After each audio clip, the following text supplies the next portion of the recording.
What's going on, everybody? This is Dauda, aka NoDaudaBoutIt, and on this channel I talk about tips, entrepreneurship, and anything related to that's popping. So if you're into that, make sure you hit the subscribe button. If you do video, if you're into film, music production, fashion, this is definitely the video for you to watch. On this second episode of NoDaudaBoutIt, I interviewed Ramone Messam. He's done work with celebrities, he's done work with music artists, TV networks, businesses, anything of that nature. And if you're trying to get some jewels, some nuggets on how you can start or how you can take it to the next level, this is definitely the interview for you to watch. A funny thing about this interview is that the entire time I was uncomfortable. Facebook Live was giving me some issues, and then I thought that I wasn't getting any light on my side, like it looked like it was a shadow on my side of the lens or the screen. But other than that, it was a great interview. Hope you get value from it, and be on the lookout for the next one. All right, check it out. Okay, so we had some technical difficulties, but we live now. This is episode 2, No Doubt About It. I'm with the creative impresario, Ramone Messam. What else did you say? Mr. Mone. The eclectic ambassador. Okay. The ism conductor. We can do that. We can do all of that. Appreciate you coming on. You already know, man. I've been waiting for a month to get on here. Every time I'm at come to do something, when it comes to like something new or something in the business world, I'm always supportive of it, man. You know, I learned a lot from this guy coming up in our 20s, so we old heads now. And as you get older, you just move on to the next business move. So he said, "Yo, I'm not an old head." If y'all can hear us, leave a comment. Cause a little bit unsure about what's going on with Facebook, but either way, so we're gonna talk about. So I've announced before what the show is about, but if you have not seen it before, if you're tuning in for the first time, it's basically if you have questions, if you're trying to start something along the lines of business, entrepreneurship, creative mindset, whatever. This is a show that you can ask questions. So access to entrepreneurs, access to operators. Business owners, and ask your questions. So if you are hesitating on getting started, if you're looking to partner with people, if you just want to know how a certain person got their first step into the game, whatever it may be, this is an outlet that you can get those answers with. So okay, I see somebody came through, so we good. I see 2 people on it, bet. All right, so we good. We live for real. So now live, look, baby. Look, it's a lot of stuff me and Mone could talk about.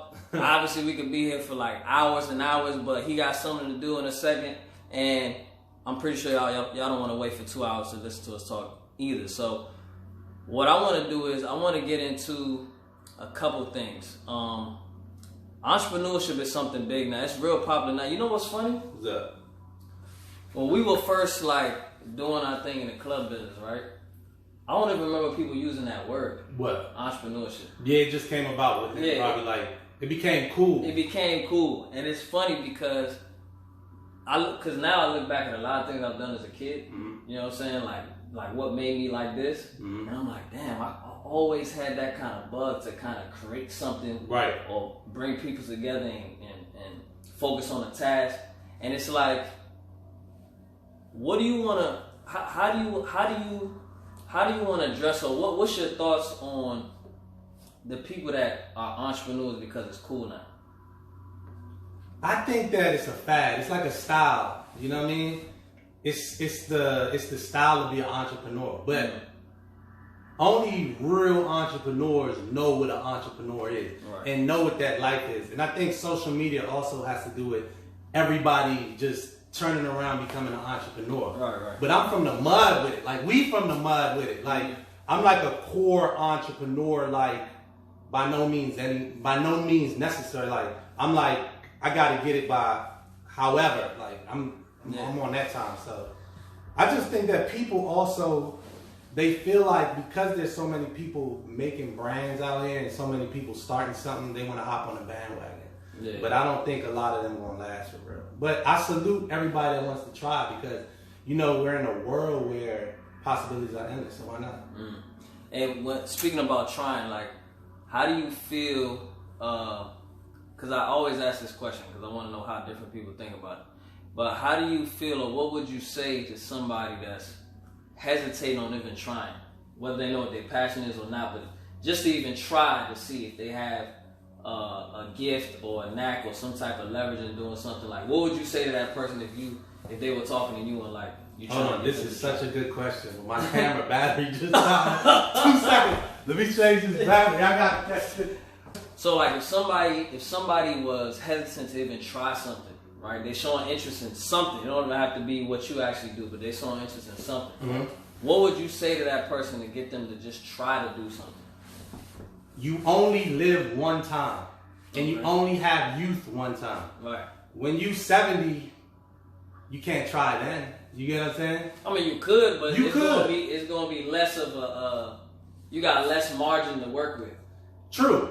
But I mean, when your youth was given to a choir, right, and you still have time to fail, because even before you succeed, you're gonna fail many times. You gotta love failing. I've grown accustomed to expecting to fail before I catch the win. Right. Because the win, once you catch the win, before you catch the win, it's like the world is against you. Mm. When you catch that win, it's like everything changes. Yeah. You know what I'm saying? Yeah, I feel the same thing. Like, in fact, if I don't have a failure, it's almost like I don't even want it. Yeah. Because the failure, you learn more when you fail. Like, when everything is going good, I mean, you learn a little bit when things are going good, but when you fail, like, and this is where people perception got to come into play. Because some people, when they fail, like, oh, fuck it, I'm done. Yeah. And then some people, when they fail, it's like, all right, how can I come back better, though? You know exactly. That's how I think. Right. And the failure makes you like, oh, I missed that part. Mm-hmm. Oh, I could have did this better. Mm-hmm. And then sometimes you don't peep it, but as you're going back into it, you're like, oh, this is where you just swerve that mistake, or you get better on that thing you did well. You gotta be able to take the hit on the chin too. A lot of Bammers can't take the hit on the chin. Right. And the hit on the chin is what wakes you up. It's what makes you want to go back to the gym and practice. You feel me? Yeah. Makes you want to read. So yeah, I feel that. I feel that 100. Yeah. So, and by the way, you know what? I just realized, because we already got a relationship. Can you tell the people what exactly? Because you wear a lot of hats. Can you tell the people exactly what you do? And so they have an idea about, you know, what your expertise and your niches are. Okay.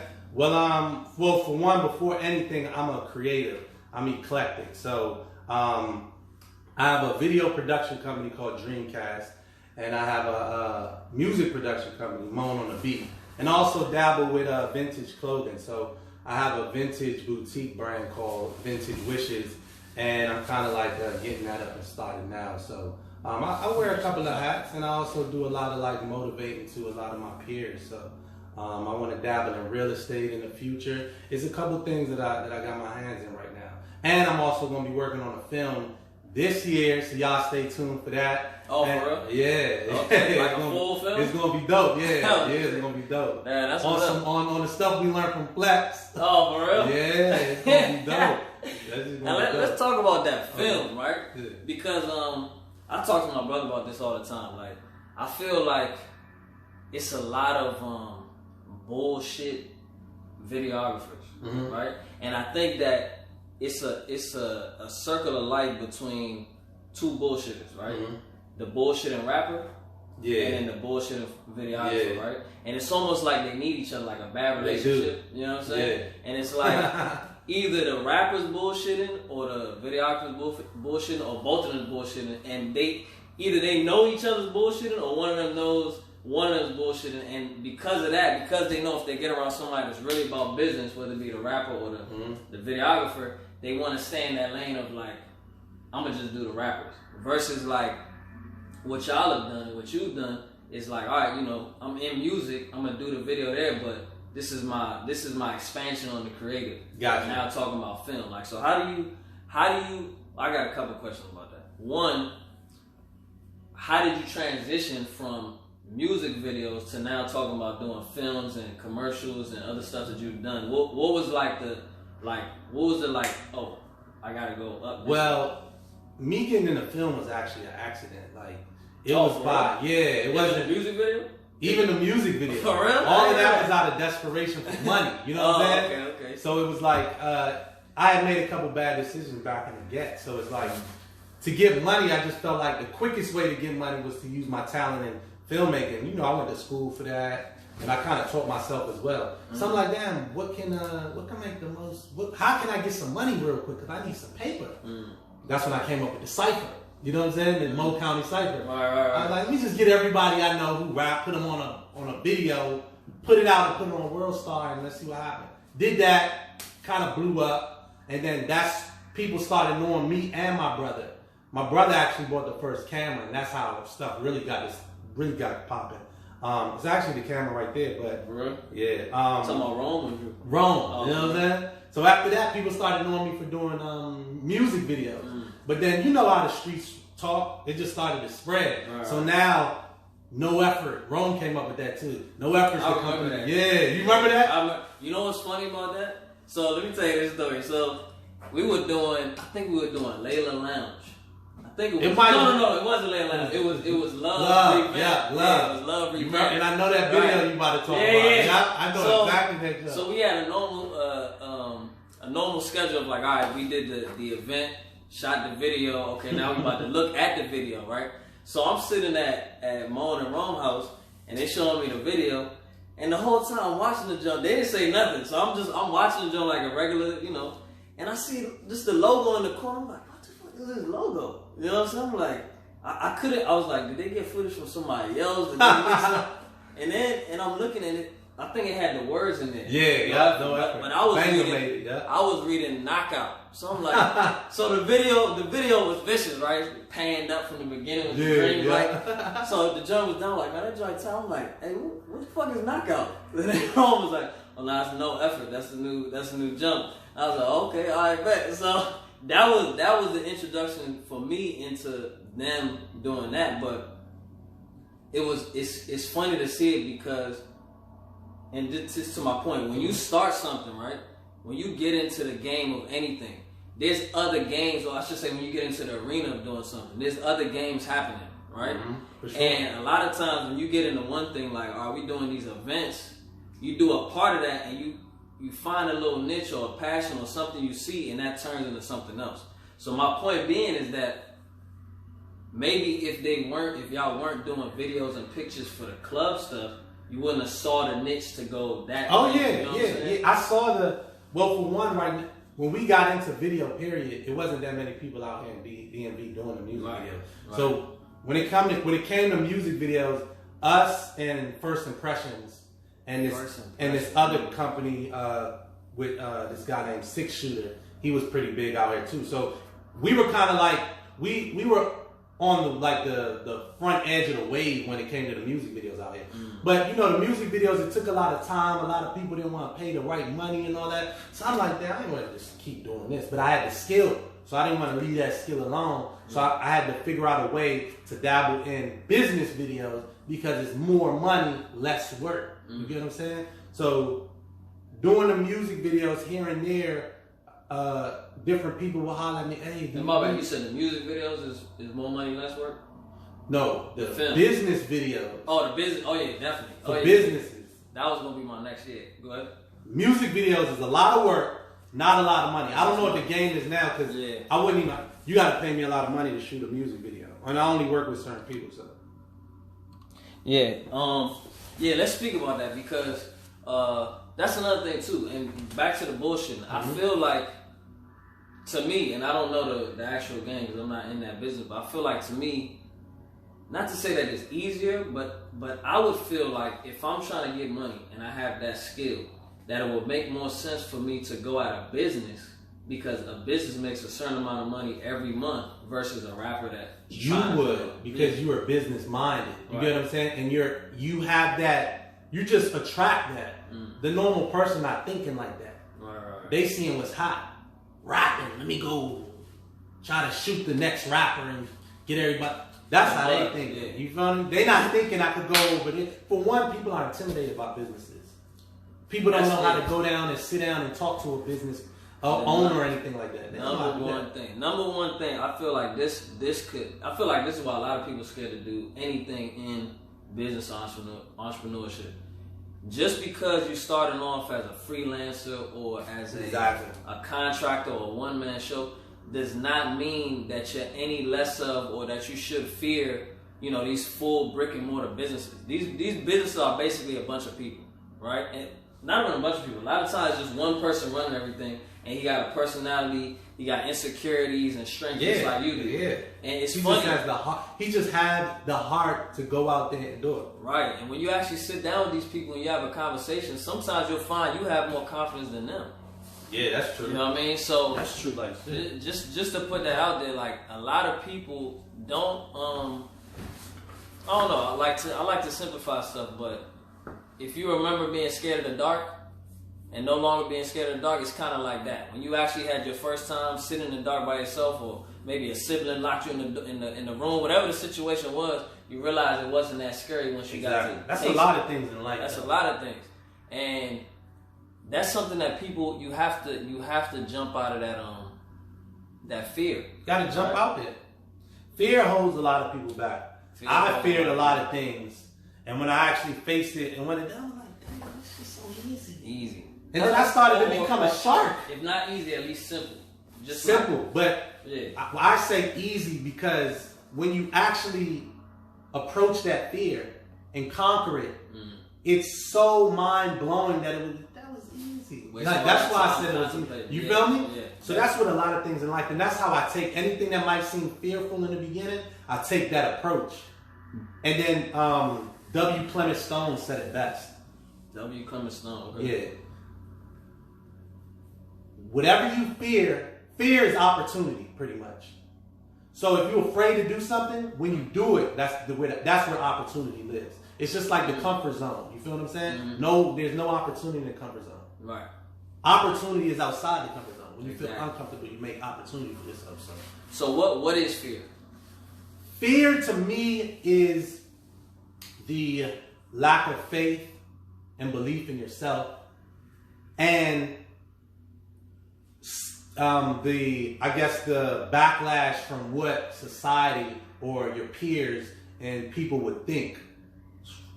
So if you try to go do something that you want, I feel like people, they're like, okay, oh, you can't do that. Like, I don't believe you can do that. They start thinking like, damn, like, I'm afraid. You feel me? But fear pretty much is what people, an imaginary something that holds people back from doing something. When it comes to entrepreneurialism, you feel me?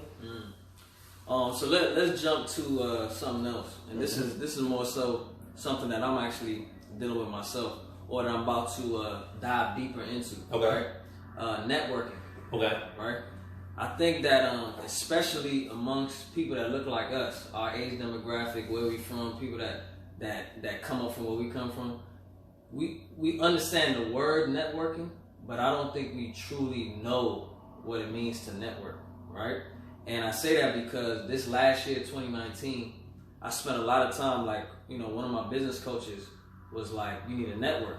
And one of the things that I learned is there's a whole other group of people that literally all they do is network. You know what I mean? And when I say network, see, when we think network, people thinking like a happy hour. Yeah. Come have a couple of drinks. For sure. Don't talk about no business. For sure. But everybody there is about business or it's about art or whatever the niche is for that event, right?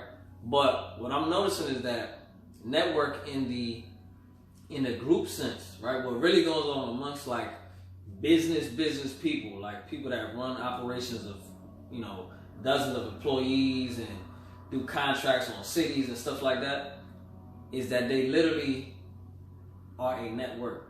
So, for example, Chamber of Commerce, right, I always thought it was a government thing. It's actually not a government thing. I remember you was telling me about that a while ago. It's people that literally have businesses, whether it's like a solopreneur or like, you know, you run a company with 100 people or something like that, or a restaurant or accounting firm or something like a plumbing business, and they literally get together and they'll have workshops. So let's say tomorrow morning they'll have a workshop at so-and-so restaurant where somebody's coming to teach them how to do commercial credit, right? And while they're there, they'll also be like, hey, you know, by the way, I'm looking for a plumber. Oh, really? I know Mone. Mone actually does plumbing. So that's real networking to you. Real networking. So how do you think that if you were going to influence networking or dive into it yourself, how do you think in the niches that you're in, how do you think that would look like, or how could you impact that or make it easier for people in your avenue to network with like-minded or people that they can do business with? Repeat that? Yeah, I know it's a loaded question. Yeah. So like networking as far as the creative goes, film, like how would you, I guess on a local standpoint, because of course they got big events that people can go to and stuff like that, but how would you impact or influence that on a local standpoint? So I mean, you gotta remember, like, so I'm in like two different worlds. I'm like in the super eclectic creative world, and I'm also in like a business world. So which side are you talking about? Both? Or? Either one. So with the creative side, you tend to find that there's a lot of people that don't like networking. You get what I'm saying? They don't like networking. But in a business sense, they don't like networking. But when it comes to kind of like just socializing is like networking in the creative world. That's what I started to peep. Because myself, I have a hard time networking myself. But because I look a certain way, because I dress a certain way, it brings attention. And that stirs up a lot of conversation a lot of times. So in the creative world, it's kind of easy. Art events, anything that's eclectic and artsy, it's easy to just go holler at a vendor, holler at people there. That's like networking in that side. Now, in the business world, networking in the business world, to me, whenever I'm around or I'm at a conference or for me particularly, I'm shooting at these different venues and they're kind of like big establishments, big companies, that's when I do my networking. So I'm lucky enough to have already a network that I'm in to where I can do more networking, or people might network with me. But I'm not even gonna lie, like I'm at the stage now, just like you, where I have to do more networking and I'm learning different networking skills.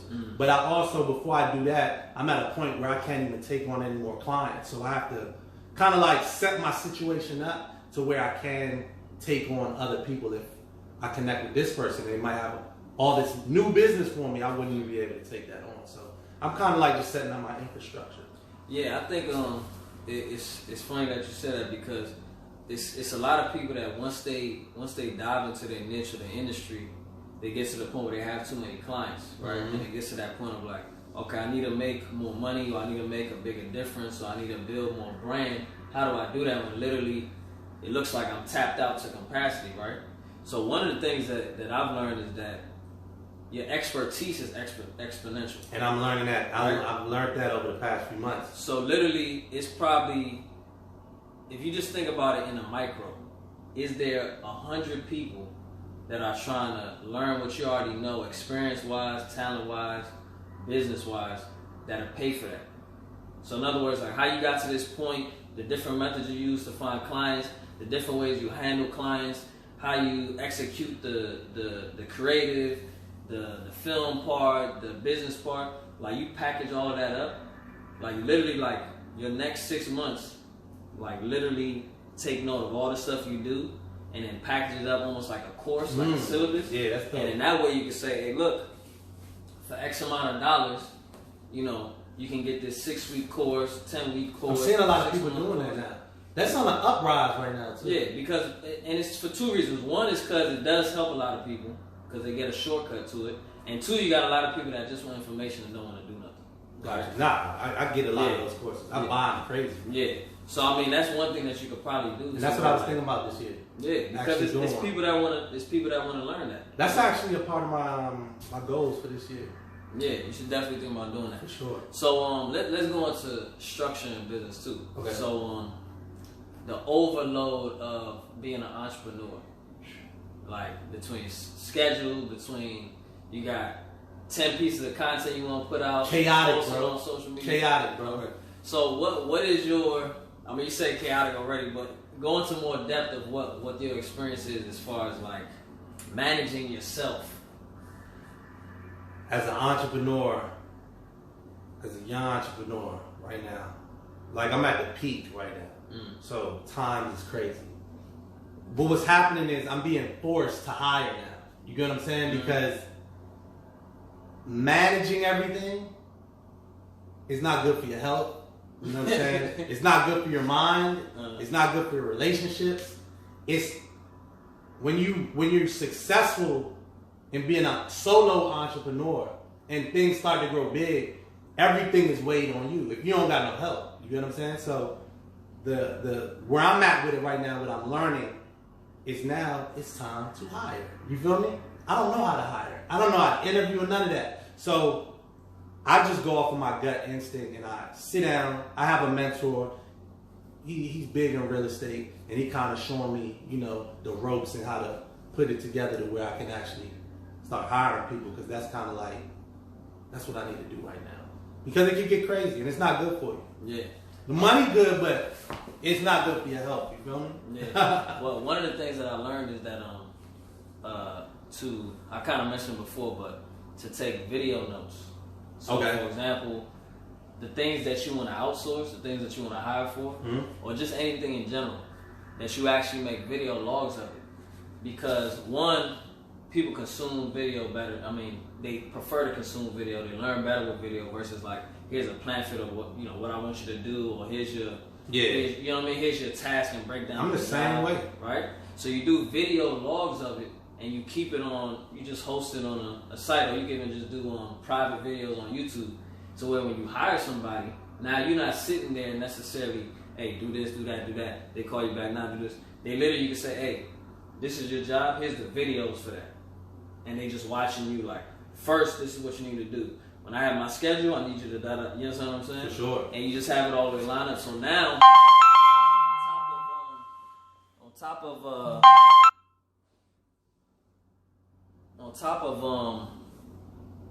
what was that? On top of what you already have to do, you don't have to sit there and actually be training people as you hire them. So that's a shortcut that, you know, my business coach told me, like, have that already set, so when you do hire, it doesn't become another job of being the trainer. Right. Oh, you right. See what I'm saying? That's smart. Yeah. So you keeping video logs. Like, now I got video logs. I don't plan to hire nobody anytime soon. But if I do, I can literally be like, hey, go to this right here. That's gonna show you exactly how you onboard a client. Got you. Nah. You see what I'm saying? Noted. Yeah. That makes so much. Because that's another thing. I'm like, damn, I gotta train all these people. But nah, here, take this, go look at it. Right. And, cool. and then if the person got common sense, they might only hit you up about one or two things. You know what I'm saying? Okay. And it's a good test. If you do that and somebody's hitting you up about 30 things, you're like, well, maybe this is not the person I need to hire. Nah, I got you. Because it's like pretty that. clear cut on the video. I like that. You know what I'm saying? I like that. So more so on what you want to put out, right? Man, just up, because you kind of brought this up when we talked a couple of days ago. It's something that my business coach told me that's called, what he calls it, revenue generating activities, right? So a lot of times, especially when you're in the creative realm, which basically everybody now has to be a creative. For sure. You have to put content out there. It don't have to be super epic, Paramount Pictures type stuff, but you gotta put stuff out there, right? For sure. So revenue generating activities is along the lines of, this is how you stay focused without going off track. So literally, you look at all the stuff you do, and you literally look at it like, does this generate revenue? You know what I'm saying? Like me fiddling with a title for 15 minutes, does that generate revenue? I remember you. We had this conversation a while ago. Yeah. And after we had that conversation, I started applying that thought. I'm like, nah, everything don't got to be perfect if it's not going to generate no revenue. You know what I'm saying? And especially with the content and all that, I'm trying to put more focus in content, because the content is what brings in a lot of like clients. So small pieces of content, I try not to put so much focus on. Big pieces, I try also not to, but just with a little bit more pizzazz. But yeah, I totally agree. I mean, everything that's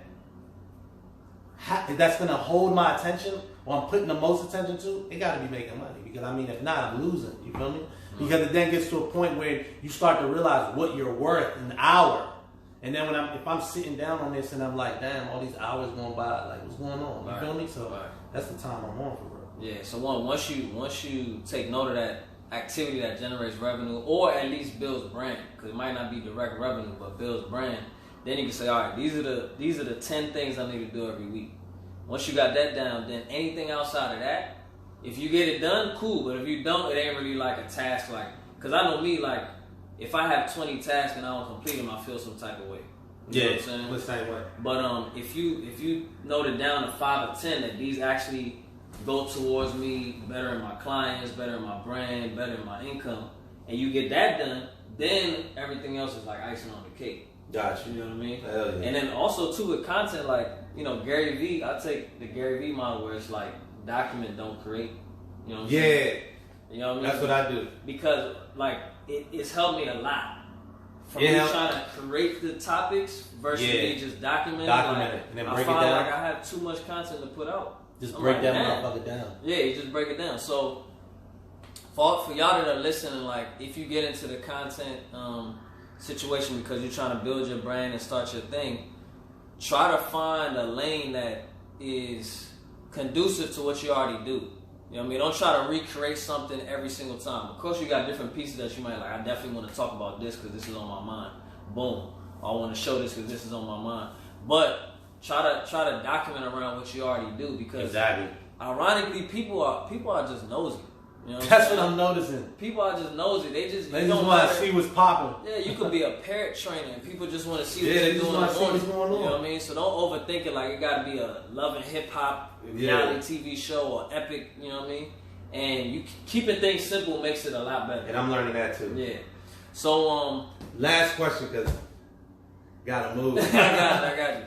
So if you were gonna give any advice to somebody in the DMV area, regardless what their niche is, but any advice that they could take with them to take their first couple steps, what would it be? I would tell them to just think about what you're afraid of first. You know, write it down. Face those fears. Then I would say make sure you have money stacked away, something stacked away, at least a couple stacks, just to focus. I would say quit your job. If you really want to do it, quit your job. If you don't have money, do the part-time thing. But if you really want to dive in it, stack some paper, quit your job, go all the way in. Because one thing I noticed, everything that I went all the way in, has always turned to gold. Benefits, yeah. But then I learned that that's just the way of life. That's just it's a universal law. So you put all your time in your job, 9 to 5. You excel in your 9 to 5. You making a paycheck every day. You're not getting fired. You put that same amount of energy into what you want to do, you're going to win. So it's fear. It's making sure you have the capacity to do that by stacking paper. And then you really just have to have a lot of faith and belief in yourself. You have to see yourself in your own mind and your own eyes that you are really capable of manifesting everything you want. Cool. That's what I say. Before we get going, though, can you pull up the So we got one question. Oh, okay. Books. Yeah, and it was from Mindset. Hold on. Yep, Mindset Levels. Yeah, Mindset Levels. Appreciate you putting the question on there. And it was recommended books. So what kind of recommended books do you got? The main book I would recommend that changed my life and Banga put me on to this guy, Napoleon Hill, Think and Grow Rich. Think and Grow Rich. You know what I mean? That, and then you have Dale Carnegie, How to Win Friends and Influence People. Okay. 48 Laws of Power. Those are like my go-tos. I read a lot of different things, but when it comes to like bringing myself back to like square one and thinking about self and how to have a good self-image, because it all starts with your self-image. Those are the books that I would always go back to. I could turn that on and it just brings me back. You feel me? So those are my book recommendations. And anything you want to leave with the public as far as what you got going on coming up? Movie coming out, Mone on the Beat. I'm going serious this year. I'm falling back from doing a lot of video work. I'm going to be hiring people to help me with that. So anybody interested, definitely let me know. But yeah, I'm definitely focused on my production and film work this year. So got a short movie coming later on this year, and I'm excited about that. Creative Juices? Any? Oh, damn. I'm trying to put you on. It's so much going. I forgot about my Creative Juices platform. Damn, yeah, I got a Creative Juices platform, man. It's a dope event that happens. We do it we try to do it every month, but it seems like it's gonna be every other month. painters, the benders, fashion, music. It's a creative splash of all different type of people, man. Make sure y'all come. The next one is February 22nd. Details on the way. Right. So if you're watching this on the playback, you'll see the links to get at Mone. I'm gonna have a link to whatever website you want to put. Instagram, you see his profile on there. You can holler at him if you're trying to partnership, you're trying to be at the event, you're trying to be in the film. Maybe you got acting skills, who knows what's going on. Maybe I can have a cameo in the film, you know what I'm saying? I don't know. You see my TikToks? I got a little, you know what I mean? see, bro. But yeah, so this is episode 2, No Doubt About It. Mo, I appreciate you being on the show. Like, share the video. Catch you on the next one. Boom, boom.